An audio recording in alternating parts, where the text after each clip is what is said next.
সালাম আলাইকুম ভিউয়ার্স, আপনারা মেবি অবগত আছেন। মেবি 2 সপ্তাহ গত একটা বিডি দিয়েছিলাম, মানে এগুলোর উদ্যোগ অলরেডি চলতেছে, কিন্তু আমরা বেশ কয়েকজন জমিদারকে বলছিলাম। তো আলহামদুলিল্লাহ জমিদাররাও কিন্তু রাজি হয়েছে। আমরা কিন্তু আগামীকাল একটা মিটিং দিব পাঠানপাড়া মসজিদের এখানে। তাদের যারা এগুলো দায়িত্ব নিচ্ছে তাদের মানুষ আসবে, কিন্তু আর এগুলো কিন্তু আমরা বারবার কল দিয়ে বলতেছি এগুলো নিয়ে যাওয়ার জন্য। কিন্তু এখানে দেখেন ময়লার স্তূপগুলো সবসময় পড়ে থাকে।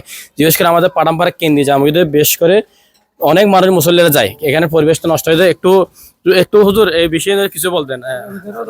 আমাদের এখানে স্থানীয় মানুষরা আছে, আঙ্কেল একটু কিছু বলেন। আজকে এই কালচার মানে আজকে 3-4 দিন ধরে এইরকম ভাবে কি চলে, এই মানে আমরা কি এই কালচারের মধ্যে কালচারের উপর দিয়ে হাঁটা চলা করতে হয়।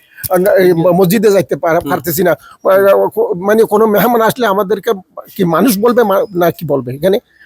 আপনি তো একজন জমিদার, সবসময় ইয়ে করে উদ্যোগটা কি নিলে ভালো হবে? উদ্যোগটা নিলে তো ভালো হবে, ডেলি কিন্তু ময়লা নিয়ে যাইতে হবে। আমরা যদি ঘরের সামনে রাখি তাহলে কাজার যদি কয়েকদিন না নেয় তা আমরা বাসায় থাকতে পারবো।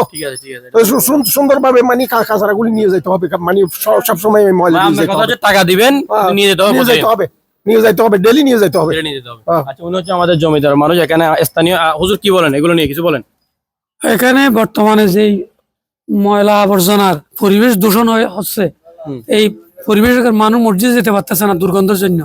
এখানে একটা প্রাইমারি স্কুল, ছাত্রছাত্রী আসা যাওয়ার পথে এই এই ময়লা আবর্জনা দুর্গন্ধ এগুলো জীবাণু ছড়াচ্ছে এবং অসুস্থ হয়ে যাচ্ছে। এলাকার মানুষ বিভিন্ন রোগ ব্যাধি ছড়িয়ে যাচ্ছে। এখানে দোকানদাররা অলরেডি দোকান করতে পারতেছে না, দোকান বন্ধ করে চলে যেতে হচ্ছে। এখানে আমরা দোকান অলরেডি ছেড়ে দিয়ে এখানে আসলাম। এখানে একটা আমাদের সেবা হোমিও আছে, এখানে আমরা বসতে পারতে রুগী বসতে পারতেছে না, আসতেছে না। এই অবস্থা খুব, আমরা এখানে নোংরা অবস্থায় দিন যাপন করতেছি। মানে উদ্যোগটা নিলে কেমন হয়? বিশেষ করে এখানে যারা জমিদার আছে, পাঠানপাড়া স্কুল থেকে শুরু করে রশিদ কুমারের বাড়ি পর্যন্ত এখানে 7 জন জমিদার আছে।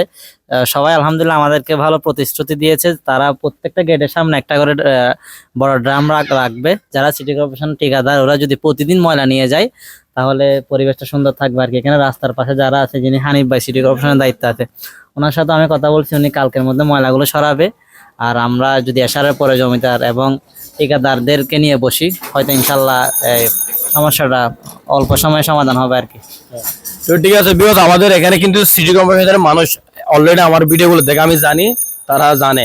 তো অলরেডি আমরা ভিডিও দেখতেছেন, আমাদেরকে আমরা বারবার কল দিচ্ছি এগুলো নিয়ে যাওয়ার জন্য। তো আমরা কিন্তু আগামীকালকে একটা মিটিং দিব, আমাদের কয়েকজন জমিদার বললো বসবে।